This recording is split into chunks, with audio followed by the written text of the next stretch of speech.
Uchile TV presenta Las dos Constituciones. Hoy Natalia Morales nos hablará de derechos fundamentales. Presenta Blanca Levín. Bienvenidas y bienvenidos. Soy Blanca Levín y hoy quiero invitarles a pensar un poco en el futuro de Chile desde este espacio virtual creado especialmente para las pantallas de Uchile TV. Es un espacio extraño, inventado, porque realmente no sabemos cómo será el Chile del futuro. Cómo será, por ejemplo, la naturaleza, cómo será la tecnología, la ciudad, cómo nos relacionaremos como sociedad. No tenemos el control sobre el futuro, pero en democracia sí podemos incidir en la construcción de la sociedad que soñamos. Y este 4 de septiembre tendremos como país la gran oportunidad de hacerlo al pronunciarnos sobre la Constitución que nos regirá en el futuro. Recordemos que la constitución de un país es, en términos generales, lo que determina el pacto político y social, es decir, cómo se organiza el Estado, cuáles son nuestros deberes, cuáles son nuestros derechos y nuestras libertades. La opción rechazo, que mantendrá vigente la Constitución de 1980, que fue creada durante la dictadura cívico-militar, para reemplazar la que teníamos desde el año 1925. Su redacción y supervisión fue encargada a la Junta Militar de Gobierno y ha sufrido varias modificaciones a lo largo de los años. La más importante de ellas en el gobierno de Ricardo Lagos Escobar. Sin embargo, 40 años después, en el año 2020, el 80% de la población aprobó la redacción de un nuevo texto.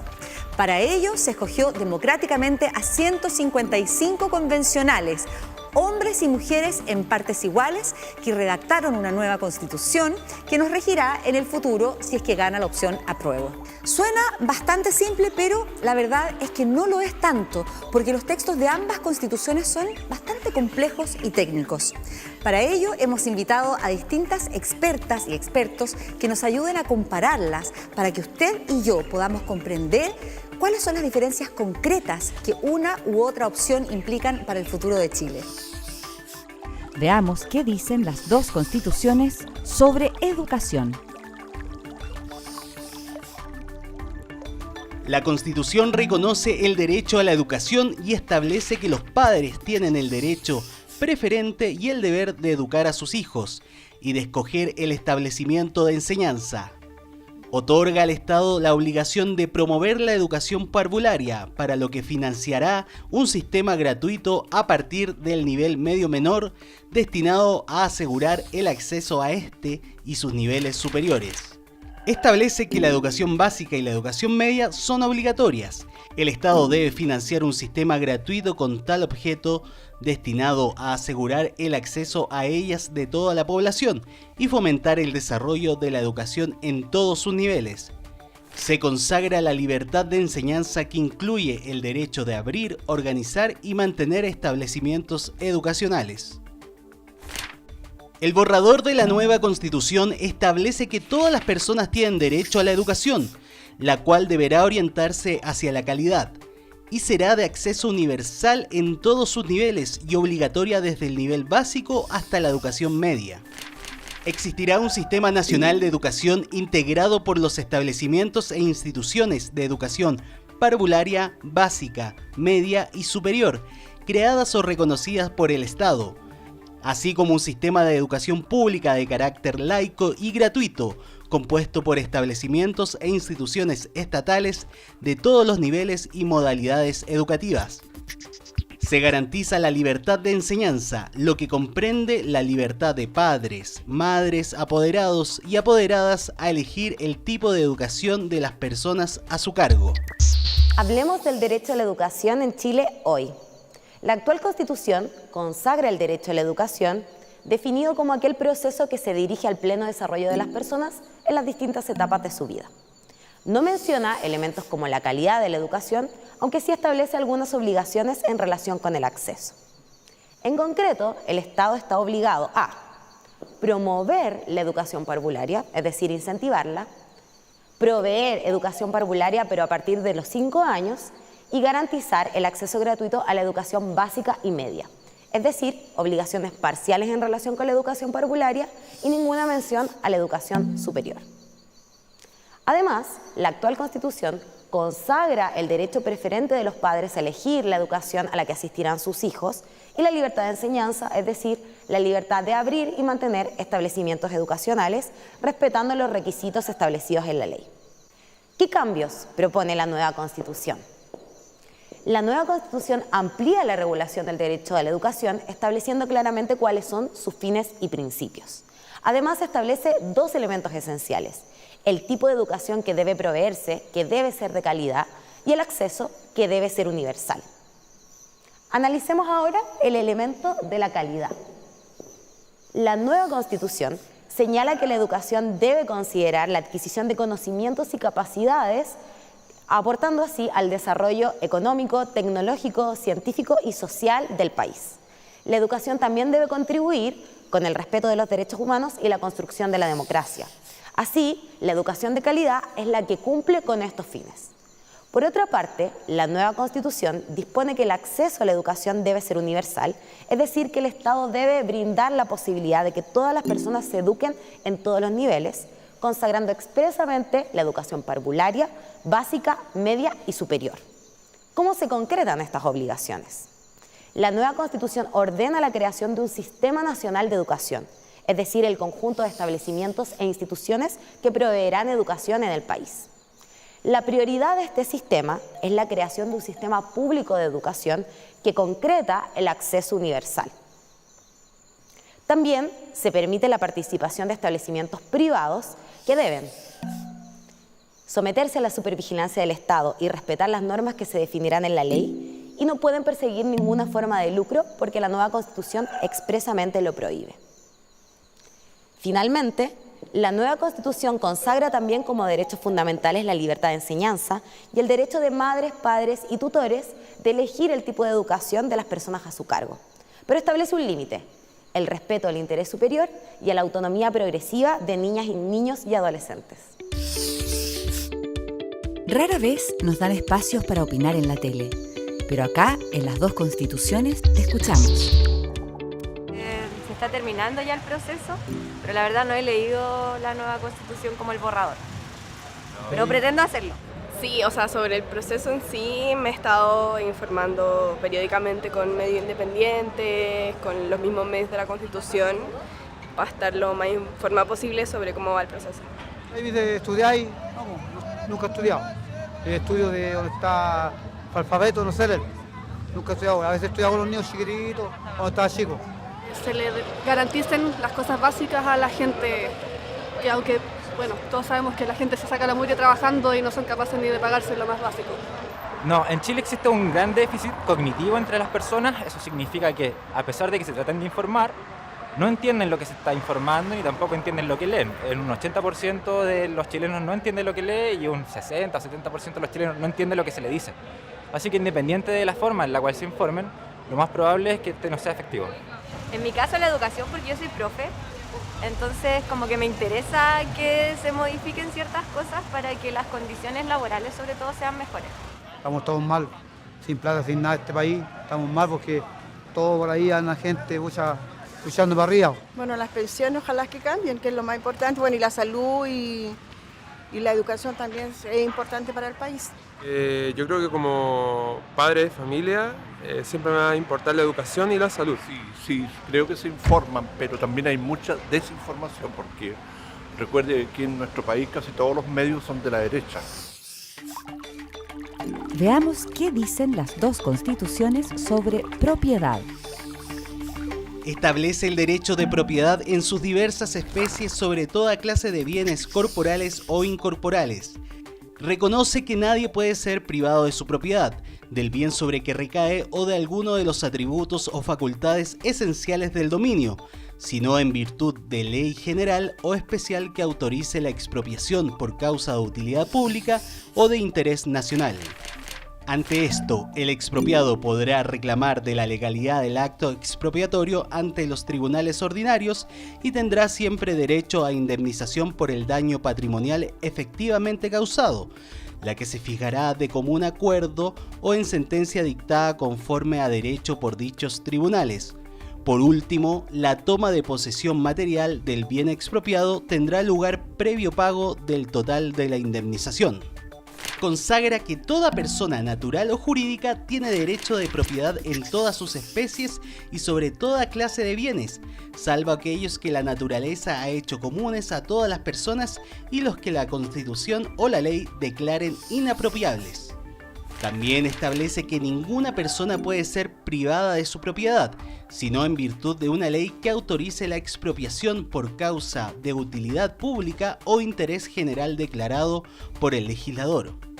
Ante lo anterior, el propietario tendrá derecho a que se le indemnice por el justo precio del bien expropiado, de forma previa a la toma de posesión material del bien expropiado, y siempre podrá reclamar de la legalidad del acto expropiatorio, así como del monto y de la modalidad de pago ante los tribunales que determine la ley. Hablemos de propiedad. El derecho de propiedad busca resguardar que las personas puedan adquirir libremente bienes y mantenerlos sin intervención del Estado.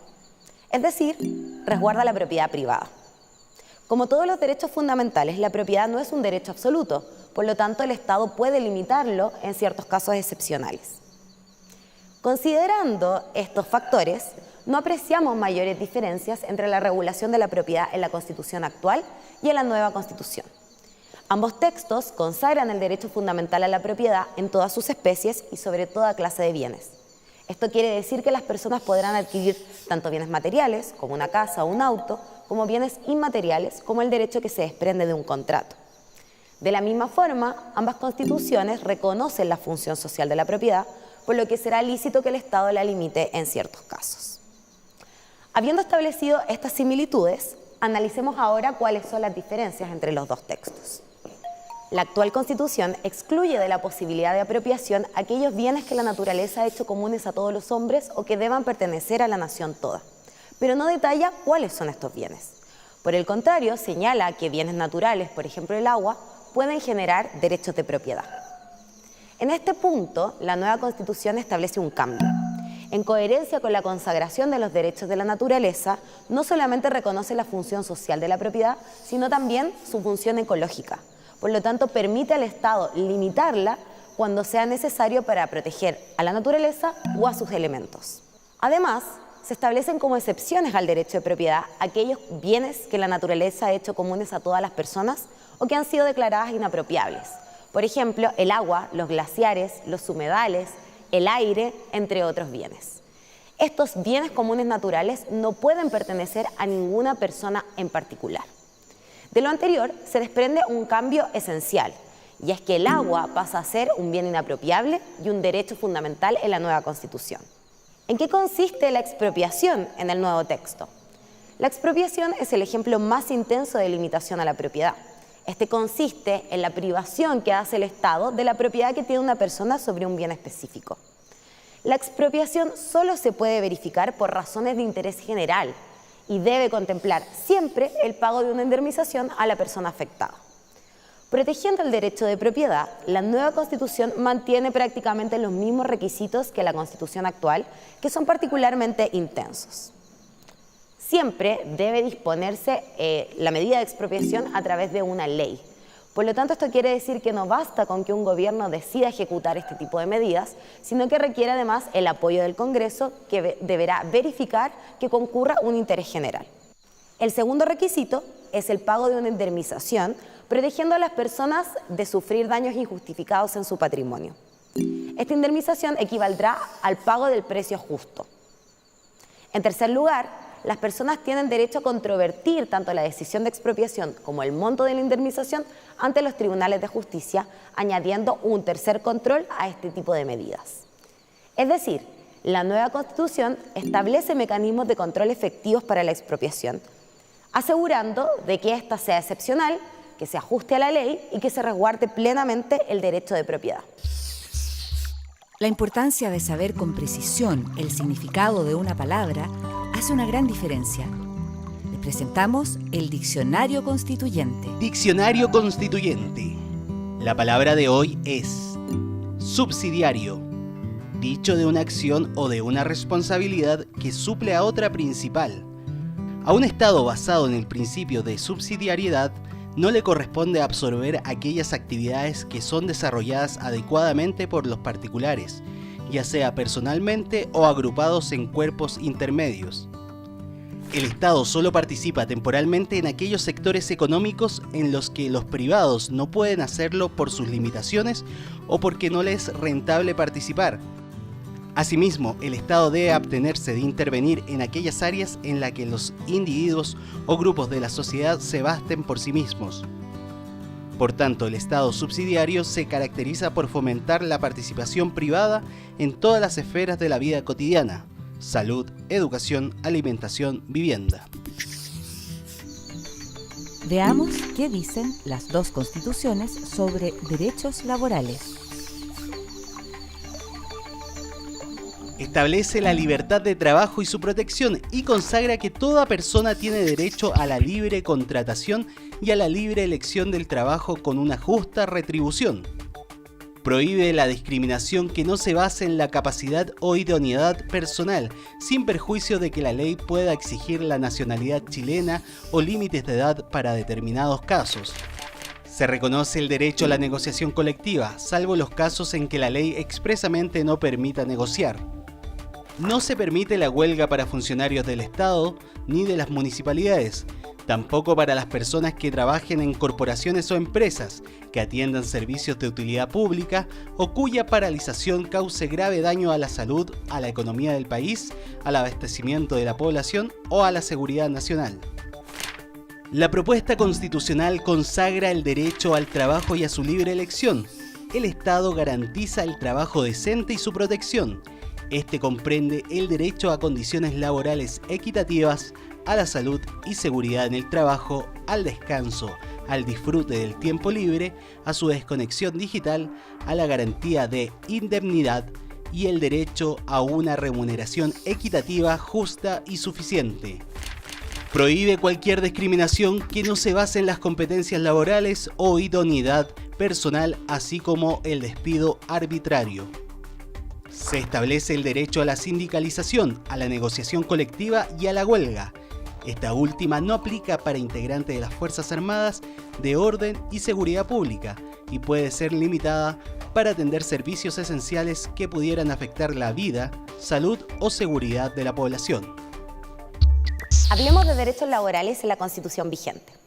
Observando la actual formulación, no es posible hablar propiamente de la protección de un derecho al trabajo. Esto porque lo que se encuentra protegido en realidad es la libre elección del empleo solamente. En materia de libertad sindical también encontramos importantes déficits.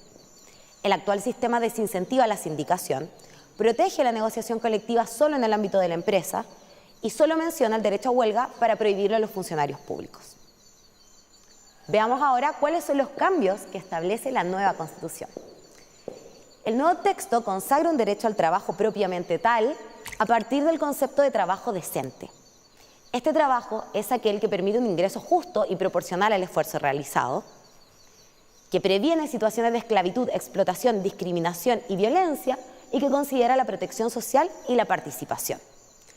Adoptando esta perspectiva, la nueva Constitución constitucionaliza derechos propios del ámbito laboral, por ejemplo, el derecho a las condiciones justas y equitativas en el trabajo, el derecho al descanso, el derecho a una remuneración justa, el derecho a la misma remuneración por el mismo trabajo realizado y a la no discriminación en el empleo. Otro cambio es que la nueva Constitución incorpora la perspectiva de género en el ámbito del trabajo remunerado.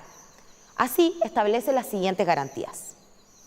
Protege los derechos sexuales y reproductivos en el ámbito del trabajo y establece el deber del Estado de generar políticas públicas que permitan la conciliación del trabajo con la vida familiar, social y el trabajo de cuidados. Además, la nueva Constitución reconoce el valor económico y social del trabajo no remunerado, es decir, del trabajo doméstico y de cuidados, estableciendo que el Estado debe avanzar hacia la corresponsabilidad social en esta materia. Un último cambio se da en materia de libertad sindical con la consagración de 3 derechos complementarios: el derecho a la sindicación, a la negociación colectiva y el derecho a la huelga. En consecuencia con estos derechos, las personas trabajadoras podrán crear sindicatos, afiliarse y desafiliarse de ellos libremente, ejercer su derecho a la negociación colectiva en el ámbito de la empresa, pero también a nivel territorial, sectorial y ramal, Y por último, ejercer plenamente su derecho a la huelga, sin importar si se trata de trabajadores que trabajan en el sector público o privado. Todas las constituciones tienen particularidades que nos invitan a reflexionar sobre nuestro proceso. Acá, trivias magnas. La Constitución de los Estados Unidos tiene 4.440 palabras. Ratificada en 1791, es la más antigua y está entre las más breves vigentes en el mundo y fue firmada por 39 personas. Dentro de los constituyentes que firmaron la Constitución de Estados Unidos, el más anciano era Benjamin Franklin, de 81 años. Al momento de estampar su rúbrica, estaba tan débil que necesitó ayuda para firmar la Carta Magna. Según se cuenta, lo hizo con lágrimas que le corrían por el rostro. La Constitución de Colombia de 1886 duró 105 años y por mucho tiempo fue la segunda más antigua del continente, después de la de Estados Unidos. En 1991 fue reemplazada por la Carta Fundamental que rige a ese país hasta la actualidad. Hay que tener presente que la Constitución es solo el comienzo. Aquí se establece el deber general del Estado para hacerse cargo de estos temas, pues será el Poder Legislativo el encargado de asegurar y proteger estos derechos mediante la creación de leyes. Muchas gracias a todas y todos por acompañarnos en las dos constituciones de Uchile TV. No olvidemos que el 4 de septiembre el voto será obligatorio y todos y todas debemos ir en conjunto y decidir cómo será el futuro de Chile.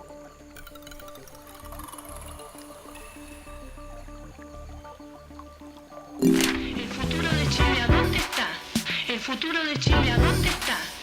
El futuro de Chile, ¿a dónde está? El futuro de Chile, ¿a dónde está? En ese mar que tranquilo